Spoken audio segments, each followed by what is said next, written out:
What is the street parking vault? What started as the Monday retest workout turned into the weekly vault workout. The vault is a 1 workout a week for 25 weeks series with new workouts each year. Now the goal of the Street Parking Vault is to help you guys build consistency by completing all 25 vault workouts within a 6-month period. You can customize the movements in these workouts and choose any variation that fits your abilities. Your scores and weights do not matter. The goal is to maintain consistency from week to week. Remember, you just Can't Miss.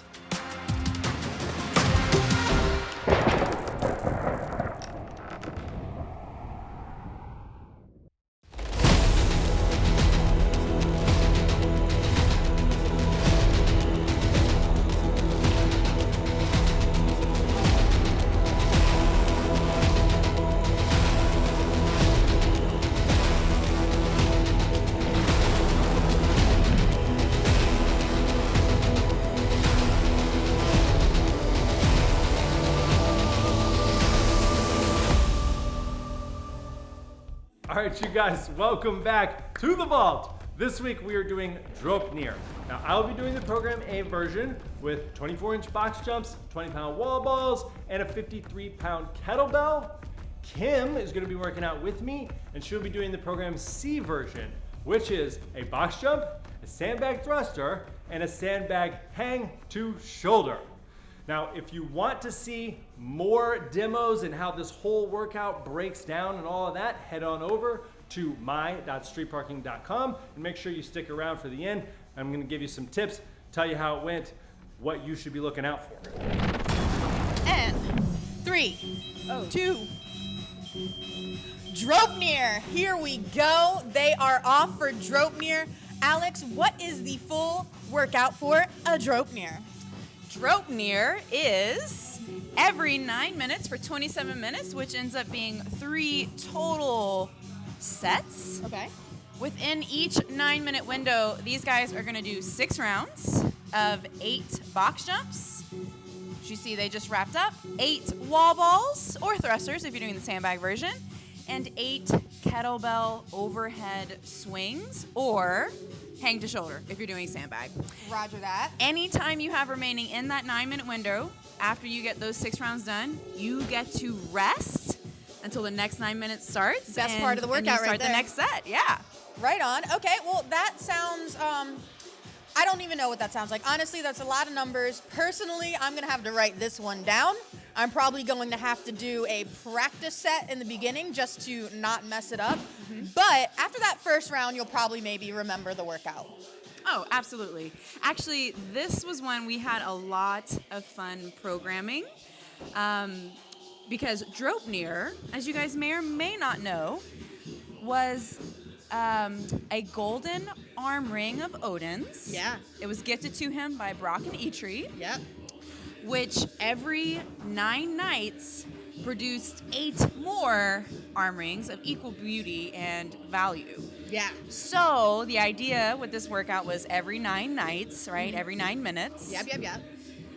The ring would repeat. So the number 8 that we have before each movement signifies the 8 replications or duplications of that golden arm ring. 3 movements and having to like move between them and transition between all 3 movements is kind of cyclical, you know, it's kind of like a ring. So yeah, anyway. I'm just still going to have to say, I think we're going to write it down. Oh no, for sure. Still write it down. I just definitely going to have to write it down. Because DRAUPNIR is dope and I love the story, but I 100% I would forget right off the bat. Oh yeah. Right off the bat. Same.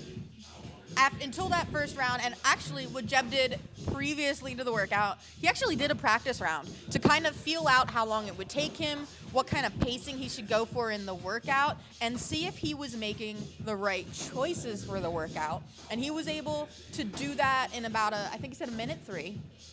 But he said he wouldn't be able to keep up the pace. Okay. So his goal is going to be to finish each round in about 1 minute and 10 seconds because he wants to have a solid little chunk of rest with each set.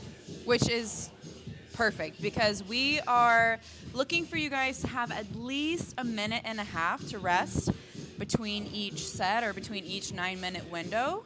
And at his pace, at a minute 10, he should be getting a solid 2 minutes of rest. So maybe use that as a guide. Those of you who are going to be tackling this workout, you want each round to take about a minute to a minute 15 in order to get the rest that we are looking for, so that you don't fall into an 18-round vortex, basically. No one wants to fall into the fitness vortex. No, we know all about those fitness vortexes, It is my least don't we? favorite place to be, is the fitness vortex. So yeah, definitely choose your weights wisely, choose the height of the box wisely. Speaking of the box, both Kim and Jeb are doing box jumps. Now, Kim has been working on a bit of an ankle twingy injury situation for a couple months now. So if you see her decide to switch to step-ups, that's her trying to just make a solid choice to not re-injure herself. And because, you know, an injury is not worth a singular workout. Not at all. I told her, you know,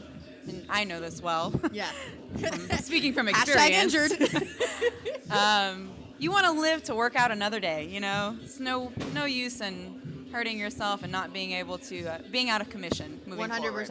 And as we all get up there in age, especially like Jeb and Kim and myself, we are here in the hashtag this is 40 plus area of life.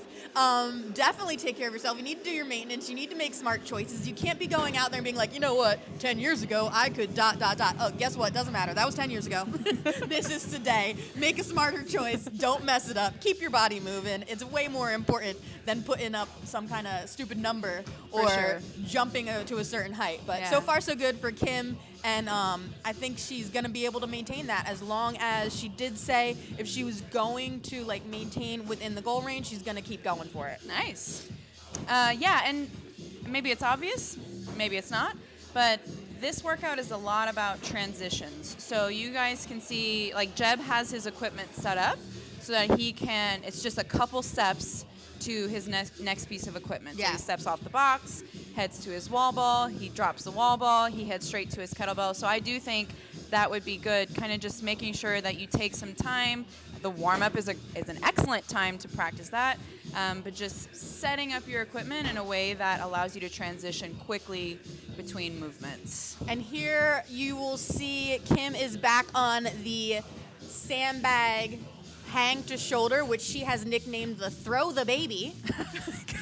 When practicing this before the workout, she's like, I've never done this throw the baby move before. So she is testing that one out, and it honestly looks like she's throwing a baby or two. She's doing a great job with that movement. She really is crushing it. She does have 3 boys, so, you know, perhaps she has some practice. Perhaps. We're hoping into a pool or onto something squishy. Yeah, a beanbag maybe. A beanbag, we'll go with that.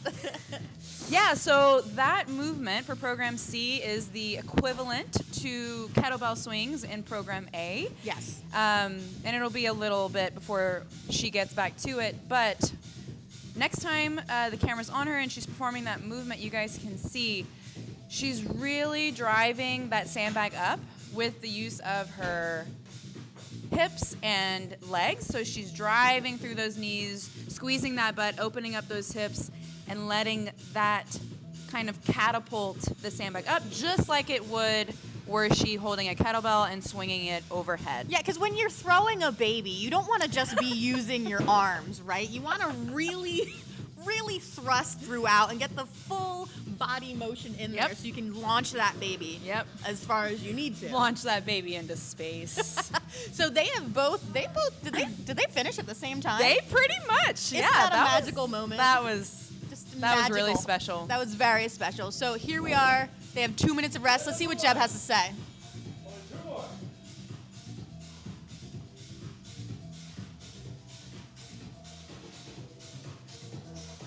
All right, Jeb. Hi. How did that first set go for you? It went pretty good.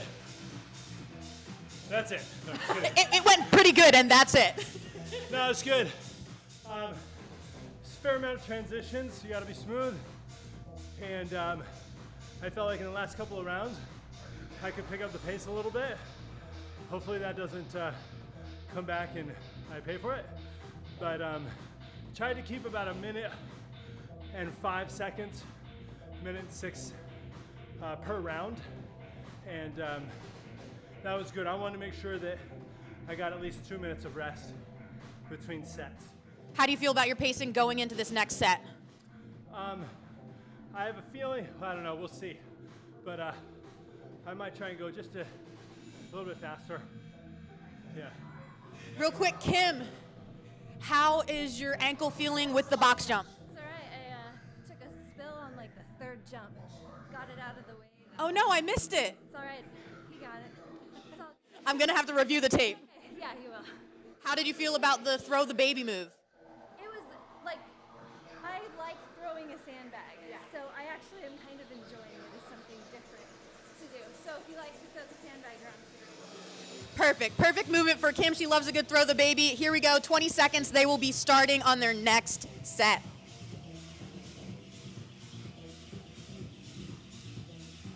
All right, 10 seconds.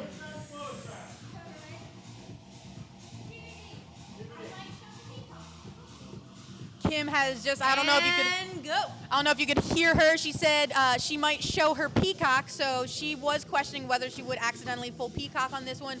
With this specific workout, what is the score? Is the slowest round only? It sure is. And the goal is 6 to 8 minutes.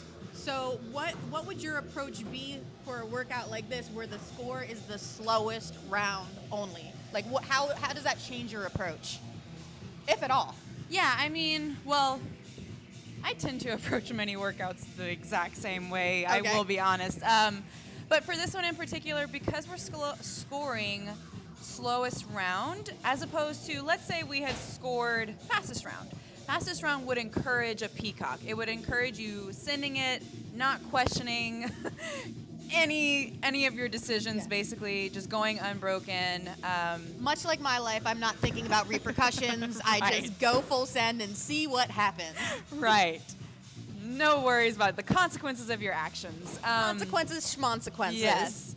Whereas with programming for slowest round only, we want you guys to approach the workout in a more sustainable manner. So you should see more consistency in your scores from the first set through to the third set. Right.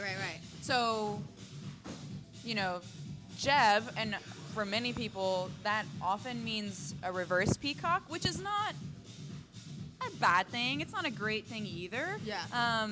But yeah, maybe like just testing the waters on that first round, and then knowing what you're capable of, how it felt, being able to increase the intensity a little bit, which for these guys is just going to mean moving a little bit faster, maybe cycling through the movements quicker, transitioning quicker, and getting that work done a little bit quicker. Nice. That's how a lot of workouts go for me, is my first round's often my slowest. Once I've had a chance to kind of, you know, dip my Feel it toes out. in the water, I'm like, okay, I know what I'm going to do. I like that. The warm-up's also a great time to do that, so I don't necessarily, that's why I'm saying it's like not the best approach. Yeah. Maybe you should have figured it out before the workout, but I'm always very impressed when someone does a practice round, and I always say to myself, next time I work out, I'm going to do a practice round. And then guess what I never do, Alex? a practice round. A practice round. It is, I don't know what it is about that practice round. I find it so smart, and yet I continue to be not quite as smart and don't do it. Yeah. One of these days, though. And you know, to be fair, Jeb did a practice To be round, fair. and he thinks he might go faster. So, Yeah. you know, it's smart, but it's not the be-all, end-all of strategies, you know? Yeah. It is a strategy. It is a strategy, yes. Okay, so, Alex, what is the shift version of DRAUPNIR? The shift version is 12 rounds. So a little bit simpler right off the bat, right? Yeah. Of 6 low jumps or jump overs, 9 air squats, and 6 kettlebell overhead swings. So a couple things about that one. We do prefer you guys to jump. Whatever you end up doing, whether it's jumping over a line in the floor, stacking a few plates that you can jump and land onto, prioritizing the jump first before moving to something like a step up. Yeah. A step up is a perfectly fine customization. We would just like to see you guys jump today. Yeah, we're going for that jumping Yeah, stimulus. exactly. Now, air squats are nothing new to shift. However, when kettlebell swings are programmed or dumbbell swings are programmed, oftentimes in shift you'll see eye level. Today is not eye level. It is overhead. It is only 6 reps, so that's pretty digestible, right? Yeah. Like it's a solid number of reps, something that hopefully you don't feel super intimidated by. So give it a try. If you find that it's unsafe or too challenging, or for whatever reason it's just not working for you today, we encourage you to just swing as high as you can. Okay. So maybe it's, to forehead height. Okay. Or, like it doesn't necessarily have to be overhead, but see if you can get just a hair higher than eye level. And of course, even just eye level is fine too. So basically, as high as you can go with good form, whether that's eye level or fully overhead, Yes, do what you can. exactly. I like it. I'm into it. Oh, they just keep finishing at the same time. Oh, never mind. No, Finishing that exact movement at the same time. That's all. Yeah. That's what I meant. What? that was so cute. They Man. just took a cute little They're 4-second pause at the They same are time. really good workout buddies. They are, aren't they? So I want to talk a little bit about Kim's version, because it is kind of different, right? So we have a wall ball, there's a squat and a release of the weight. With a sandbag thruster, there's a lot more time under tension. So to kind of compensate for the explosive throw of the wall ball, we have a slightly heavier load, and obviously she's not going to throw it overhead.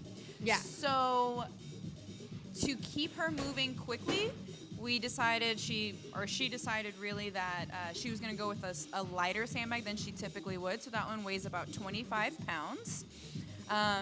And so far, I think she's nailing it. Yeah, I feel like it's just the right stimulus. Yeah.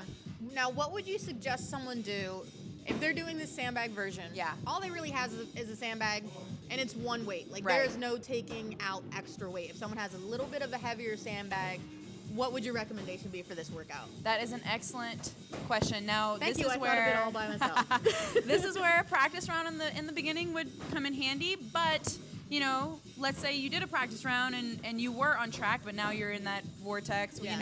Whatever, 3 rounds deep, and you're like, oh gosh, Oh my what God. happened? Oh my God. Oh God. And so you can approach it one of 2 ways, or multiple ways, honestly. Okay. You can. We actually discussed this with Kim. Just kind of checking off all of our boxes Yeah. before the workout started. If she found that she wasn't going to finish with a 1.5 minutes rest in Okay. that first set, Yeah. we told her to just nix that last round. Just Okay. stop after the 5th round, give herself a nice good rest. Yeah.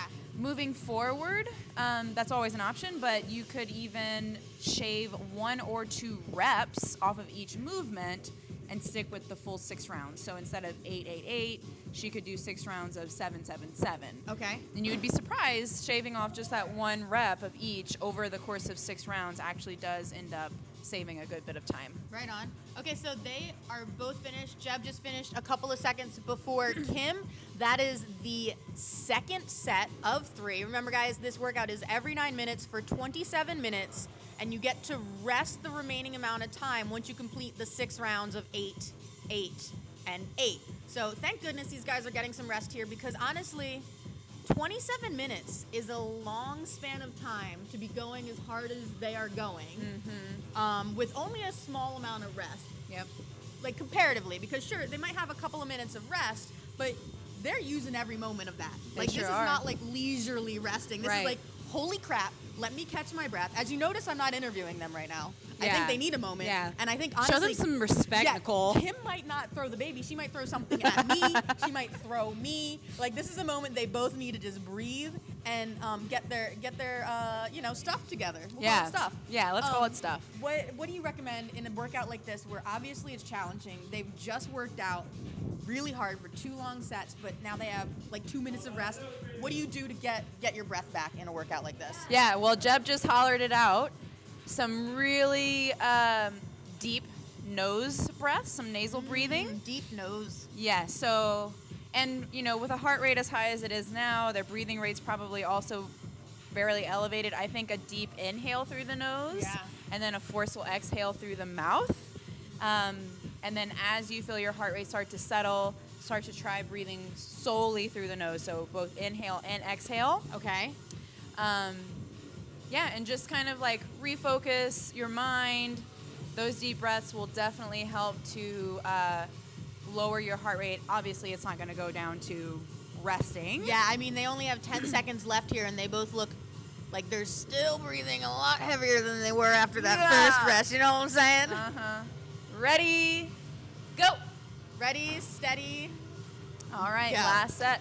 So I do think it's worth mentioning, since you were talking about they have used all the time that they're working, they are working. Yeah. So you guys that are getting ready to tackle this workout, make sure you are choosing, you know, and we've discussed this basically the entire workout. You need to choose both a height for the box jump Yes. and a weight for the wall balls, thrusters, swings, or hang to shoulder. Speaking of swings, swing and a miss on that there wall ball Swing for and a Jeb. miss. Swing and a miss. Sorry, go ahead. It happens Had to to the- point that out. Had to point that It out. happens to the best of us.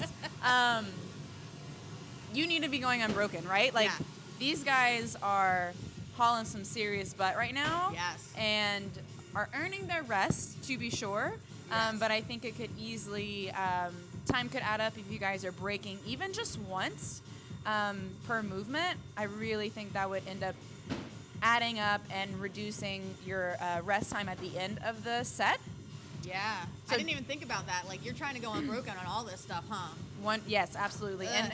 And Yikes. that's why we chose 8's like that, kind of like that tipping point, right? Like 8 reps for most people is like just where I'm gonna do unbroken. Anything more, and I'd probably 9, start you're to probably break it hitting up. that 5 and 4. or Yeah, something. 8, you're exactly. Like, I guess I'll just do it. Yeah, so use that to your advantage. Like, take that kind of mental edge, you know, like, and allow it to make you tougher. Yeah. Also, Yeah. I'm gonna do a little like I'm gonna have to call you out here for a second. What's Alex. up?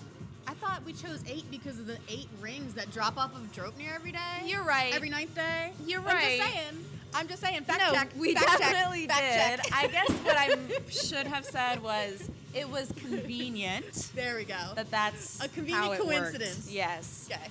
Just gonna throw you under the bus there for a second. Just had to No, beep, beep, beep. because, well, yeah, and honestly, what I probably should have said was that's why we chose 6 rounds, because we felt like maintaining those 8, number 8, to, you know, satisfy the story. Yes. And we felt like 6 rounds in that time window, in that 9 minutes, was most appropriate to stay unbroken. Right on. Right on. Oh my Oh, goodness. so What? I wanted Oh to my God, what? mention, because you called Jeb out for missing the wall ball. Yikes. For those of you who are maybe new to the garage gym setting, he is having to throw the ball into a hole in the ceiling it's like where an the entry attic into is. It's very difficult. Yeah. It Let's makes see, a Salvi- hard Salvi's movement showing, already. showing the spot now. Okay, so it's not him missing that. He wasn't missing like the broad face of a barn. Okay? Right, He was right. missing Right. a This is gap not in a the wall ceiling. ball. This is a, hole hole in the Oh, hole in the ceiling yikes. ball. We'll just not name that. We'll just move on from there. No one And needs to. moving on. No one needs that. Oh my God. So yeah, I felt like I should defend his honor. Good job, Alex. Mm-hmm. I stick by my mockery. Of course. It's just in my nature. I can't help it. But yeah, no, it is a small spot. And look, like that's one of those things you got to think about is if you don't have the height, there's different things you can do. You can make just about anything work. You can go out and throw something on the side of your house if you need to. You can randomly pull out the hole for your attic and throw into that. Whatever Yep. you need to do, be creative. If you don't have the right equipment, look at all the different customizations Yep. and see what you can make work for you. Yep. And if it's following like the same movement pattern, go for it. Yep. Yeah, so like for box jumps, if you didn't have a box to jump onto or to step up to, you could jump over a laundry basket. Sure could. Right? I mean, Kim is demonstrating this, but if you didn't have a wall ball or a target height high enough or some, cool means to throw the ball up, you could do a single dumbbell thruster or a sandbag thruster. For kettlebell swings, often we actually would recommend a box jump because those are very similar movements. But not for this one. No, but you could, swap out with a dumbbell. Yeah. I imagine everyone doing street parking has at least one dumbbell they can swing around. And like the shift version, if you're doing, program A, and overhead's just not working for you today, you can always do eye level. True. If Actually, real quick, I'm sorry. I wanted to highlight, I wish I had caught that, but Jeb's initiation of the kettlebell swings, I think, is really important if you guys can practice it if you don't already. Don't worry, he'll do it again. He will. I think he'll get, and hopefully Salvi heard me and will catch the next one. But he kind of stands a little bit back from the kettlebell, maybe a foot or so behind it. Okay. And then as he lifts it from the ground, he pulls it back in between his legs, like you would. Like you would. Yeah. And then just doing that kind of sets him up to get the first swing all the way overhead. Yeah, and that's initiating momentum. Exactly. If I were to just stand over the kettlebell, stand up, like as a regular deadlift, I would then have to, send my hips back and probably get in like a little starter swing before I could get overhead. So, or use a little bit too much of your arms on that first one. Yeah, absolutely. Which will add up with all those wall balls, 100%. What's unexpected? Oof. Low back action? Oof. So Kim just said over here, she looked at us and said, what's unexpected? A little bit of a low back light up on this workout. So there's a good piece of advice. Beware of the low back. You know what? It makes sense though with the sandbag and kind of like pulling you down in the way you have to hold it. It's a little bit different from the kettlebell swing. So if that is your movement of choice for this workout, just be aware of that and try to work on your form and do what you can to work against that light up. Yeah, keeping a tight belly, really bracing that lower abdomen should help. Another thing we don't really maybe think of or aware of is the box jumps.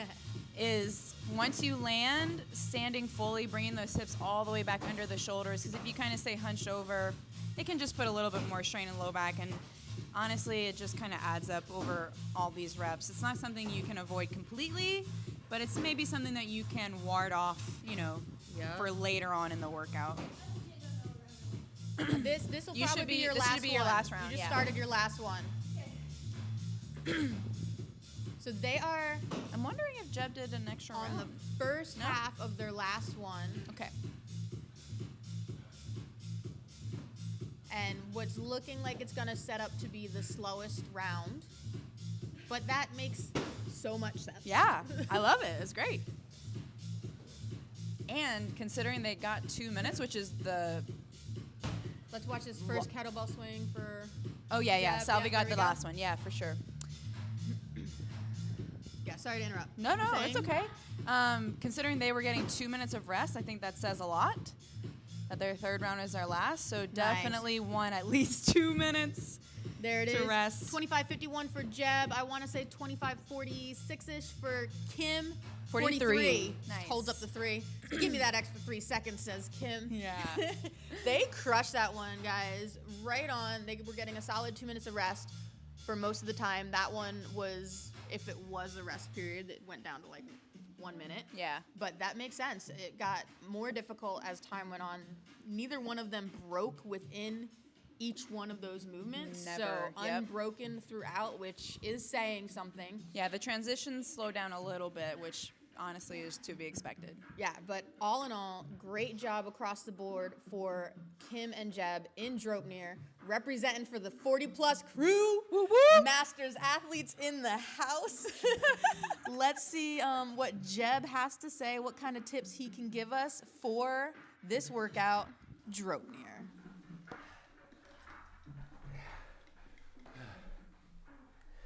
Okay, so that was hard. Transitions are really important for 2 reasons. Number one, it allows you to be able to move from movement to movement better, faster. So it's to your advantage as far as the time goes. But also, that's important for you to rest if you need to. I would say if you need to rest during the transitions rather than during the movements, particularly the swings and the wall balls. The box jumps, you have a little more wiggle room I would say if you're gonna rest during the box jumps, it's like just taking an extra breath here and there. And I recommend trying to rest on top of the box. Psychologically, allows you to keep going more rather than resting at the bottom.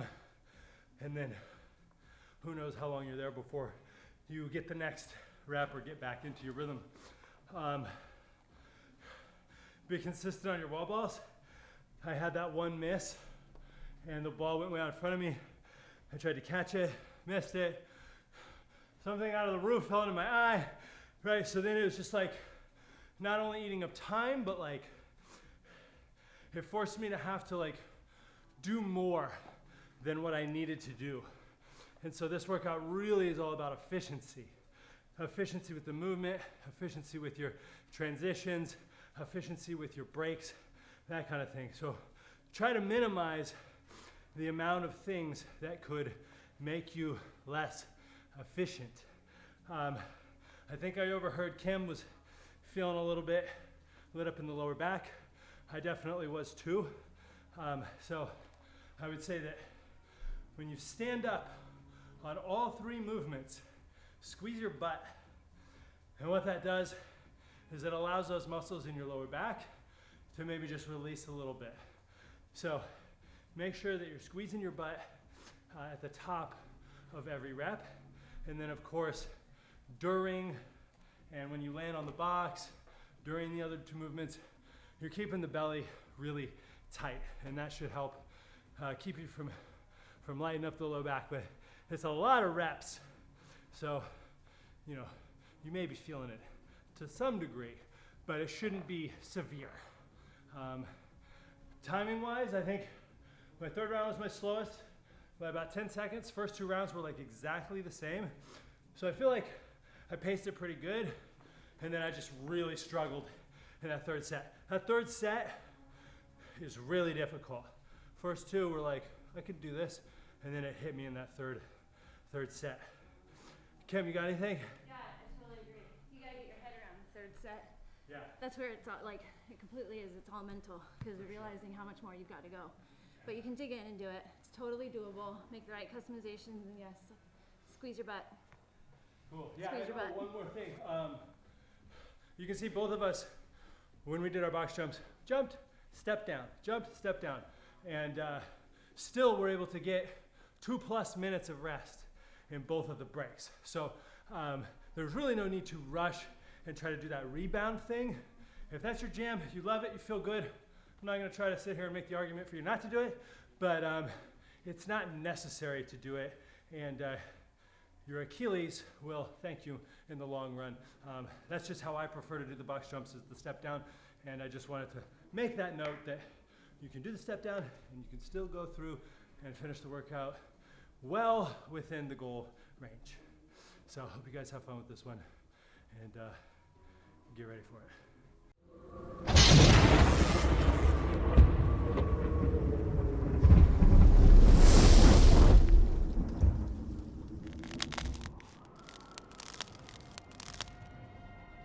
Week 10 of the vault is DRAUPNIR. Now, the shift version of this workout is 12 rounds of 6 low jumps or jump overs, 9 air squats, and 6 kettlebell overhead swings. Your score for this workout is total time, and the goal would be to finish in 12 to 16 minutes. So 12 rounds is a lot, even though the number of reps that you're gonna be doing each round is relatively low. That volume is going to build up and add up as you progress into those later rounds. So just be aware of that and set yourself up so that you think you could go unbroken on all of those movements the whole way through, or at least most of the way through. So that might mean that you're switching to more of an assisted air squat or squat to a target, something like that. But we want to be able to kind of keep the pace relatively smooth and sustainable for all 12 rounds. And if you do need to rest, it's better to rest between movements rather than in the middle of the set.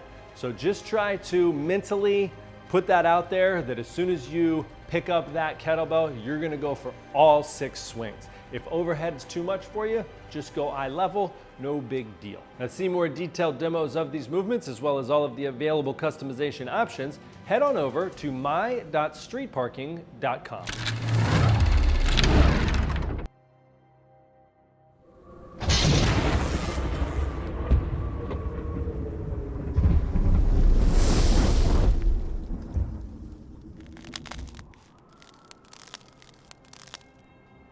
Week 10 of the vault is DRAUPNIR. So for program A, every 9 minutes for 27 minutes, that's 3 total sets, you will do 6 rounds of 8 box jumps, 8 wall balls, and 8 kettlebell overhead swings. When you complete those 6 rounds, you will rest for any time remaining in that 9-minute window, and then at the 9-minute mark, start the next set or the next 6 rounds. Now, your score for this workout is your slowest set only. The goal would be to complete that in 6 to 8 minutes. Keep in mind, we are scoring the slowest round, which means you don't want to come out of the gate too hot on this one and then totally fall apart somewhere in set 2 or set number 3. Now, the transitions are gonna take up a lot of time. So the first thing you wanna do is make sure you set yourself up so that you can smoothly go from one movement right into the next. You wanna pretty much get started on that next movement as soon as you get there so that you can get enough rest in between sets to get somewhat recovered before you gotta work again. So 6 to 8 minutes is kind of the goal. I would say in that first round, you wanna get at least or close to 2 minutes of rest. You're shooting for 7 minutes. Just be aggressive on the box jumps, but remember to breathe. And same thing with the wall balls. Use your hips. And for those swings, don't get sloppy.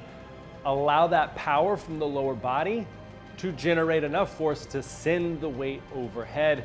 If you start muscling it up with your shoulders, you're definitely going to feel it and pay for it down the road. Now, to see more detailed demos of these movements, as well as all of the available customization options, head on over to my.streetparking.com.